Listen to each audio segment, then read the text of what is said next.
हिंदुस्तान मतलब हिंदू राष्ट्र। जी हाँ, ये मेरे शब्द नहीं है बल्कि धीरेन्द्र शास्त्री का ऐसा कहना है। नमस्कार, मैं ज्योति आप सभी का नेशनल दस्तक पर स्वागत करती हूँ।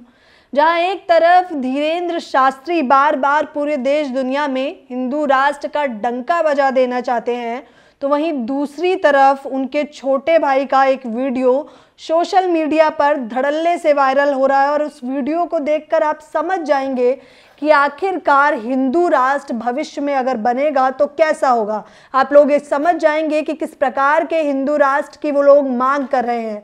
रामचरितमानस को बागेश्वर धाम यानी कि धीरेन्द्र शास्त्री राष्ट्र ग्रंथ बनाना चाहते हैं। जी हाँ, ये वही रामचरितमानस है जहां ढोल गवार शूद्र पशुनारी सकल ताड़ना के अधिकारी और अधम जात में विद्या पाऊ जैसे कई सारी चौपाइयां इन दिनों चर्चा का विषय बनी हुई थी। स्वामी प्रसाद मौर्य से लेकर चंद्रशेखर जो कि शिक्षा मंत्री हैं बिहार के, उन्होंने भी टिप्पणी की थी। बावजूद इसके, पता है इतना विवादित है, बावजूद इसके धीरेन्द्र शास्त्री जी बार बार कह रहे हैं कि हिंदू राष्ट्र बन जाएगा और अगर रामचरितमानस राष्ट्र ग्रंथ बन जाएगा तो किसी की हिम्मत तक नहीं होगी मुंह से थूक तक निकालने की।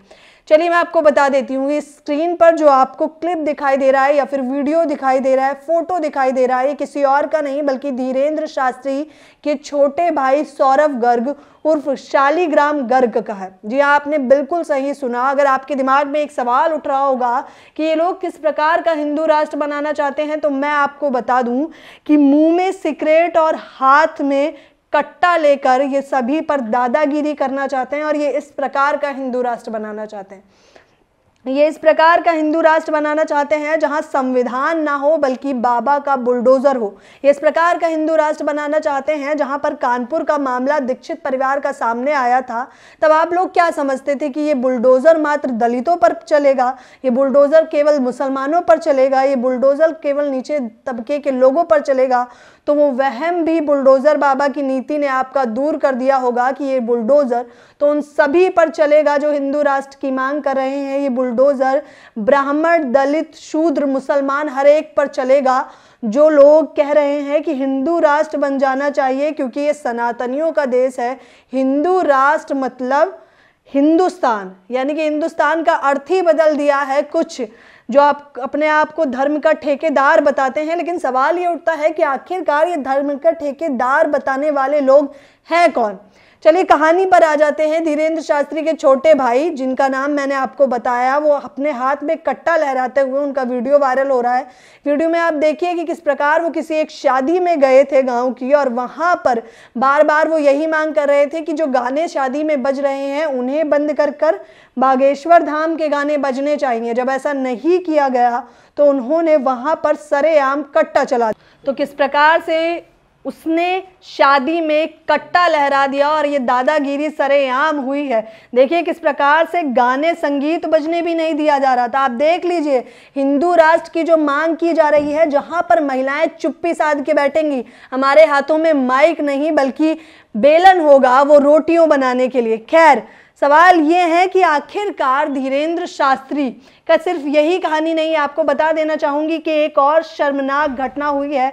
पाखंडी धीरेन्द्र शास्त्री हैं, ये वीडियो में मैंने पहले भी कहा है, उसका सबूत मैं आपको आज फिर दे देना चाहूंगी कि 10 साल की मासूम बच्ची के मौत का जिम्मेदार अगर कोई है तो वो मात्र धीरेन्द्र शास्त्री हैं। आपको बता दें कि एक मासूम बच्ची जो गांव से आई हुई थी, धीरेन्द्र शास्त्री पर भरोसा करके तब धीरेन्द्र शास्त्री ने कहा कि मात्र आप इसे अस्पताल मत लेके जाइए, आप किसी संस्थान मत लेके जाइए, आप मेरी भभूत इसे चटाइए और ये भभूत चाटते ही इसके मिर्गी के जो दौरे पड़ते हैं वो ठीक हो जाएंगे। भभूत देने के बाद कुछ मिनटों में ही उस बच्ची की मृत्यु हो गई। महज 10 साल की उम्र में उसने अपना जीवन खो दिया। और सिर्फ यही नहीं, अभी कुछ दिनों पहले भी एक वीडियो वायरल हो रहा था जिसमें एक पति अपनी पत्नी की लाश को लेकर चारों तरफ भटक रहा था और उसने कहा कि उसको किडनी का ऑपरेशन हुआ था। अस्पतालों में डॉक्टरों ने ये कहा था कि इन्हें इलाज के लिए अभी कुछ दिन और अस्पताल रखना चाहिए, तो लेकिन क्योंकि वो तो सभी लोग पाखंड में लिप्त थे और धीरेन्द्र शास्त्री का वो चमत्कारी दरबार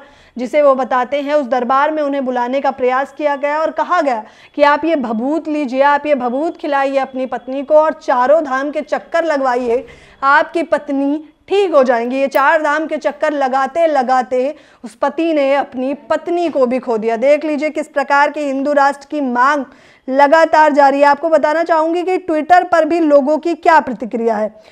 रूफी गांधी 2.0 इन्होंने लिखा है कि बागेश्वर वाले बाबा जैसा पाखंड ईसाई मिशनरियों के पास्टर झांक फूक मौलवी करते रहते हैं, ये कोई बड़ी बात नहीं है, लेकिन आप सिर्फ हमारे बाबा के पीछे क्यों पड़े हैं? क्या इस देश में हिंदू अब बिना रोक टोक मूर्ख भी नहीं बन सकता? जी हाँ, बिल्कुल सही कहा है। इस देश में आईएएस बनते हैं, आईपीएस बनते हैं, डॉक्टर बनते हैं, पत्रकार बनते हैं, लेकिन अगर कुछ लोग स्वेच्छा से मूर्ख बनना चाहते हैं तो मुझे ऐसा लगता है उन्हें भी आज़ादी है मूर्ख बनने की। ये लोग मूर्ख बनने की मांग कर रहे हैं, ये लोग पाखंड को बढ़ावा देने की बात कर रहे हैं, ये लोग ऐसे हिंदू राष्ट्र की बात कर रहे हैं जहाँ पर संविधान नहीं होगा तो मुंह में सिगरेट और हाथ में कट्टा और इन सभी लोगों की दादागिरी।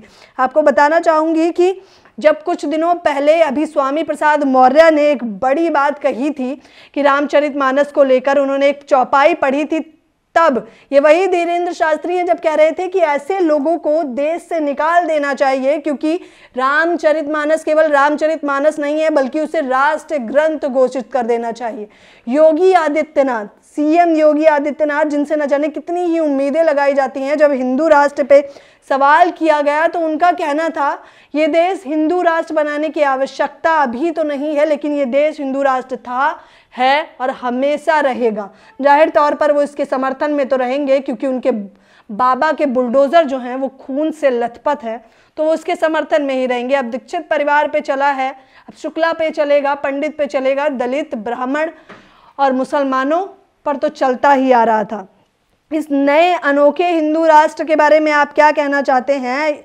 और सिर्फ यही नहीं, एक तस्वीर आपको दिखाई दे रही होगी स्क्रीन पर, बागेश्वर धाम के बाबा जिनका नाम धीरेन्द्र शास्त्री है, उन्हें इतनी तूल कैसे मिल गई, ये जानना बेहद जरूरी है। महज 26 साल में उनका नाम इतना बड़ा कैसे हो गया? जाहिर तौर पर उन्होंने पाखंड तो रचा, लेकिन इस पाखंड में केवल आम जनता समर्थन में नहीं थी, बल्कि आप देख सकते हैं कि किस प्रकार गडकरी जी भी सिर झुकाते हैं धीरेन्द्र शास्त्री के सामने। खैर, अब इसी से आप अंदाजा लगा लेते हैं कि हिंदू राष्ट्र की मांग ये लोग सरेआम खुलेआम कैसे कर रहे हैं, किस प्रकार से ये संविधान को कुचलते जा रहे हैं और अपनी नीतियों का बोझ जो है सभी पर थाम देना चाहते हैं। इस पूरी खबर के बारे में आप क्या कहेंगे? और धीरेन्द्र शास्त्री के छोटे भाई शालिग्राम उर्फ सौरव गर्ग के बारे में आपका क्या कहना है? ये किस प्रकार का हिंदू राष्ट्र है? कोई अगर समझाने का प्रयास करेगा तो बेहतर रहेगा। आपकी राय जानना बेहद जरूरी है। कमेंट बॉक्स में आप मुझे अपनी राय बिल्कुल बताएं। मेरे साथ बने रहने के लिए आपका बेहद शुक्रिया।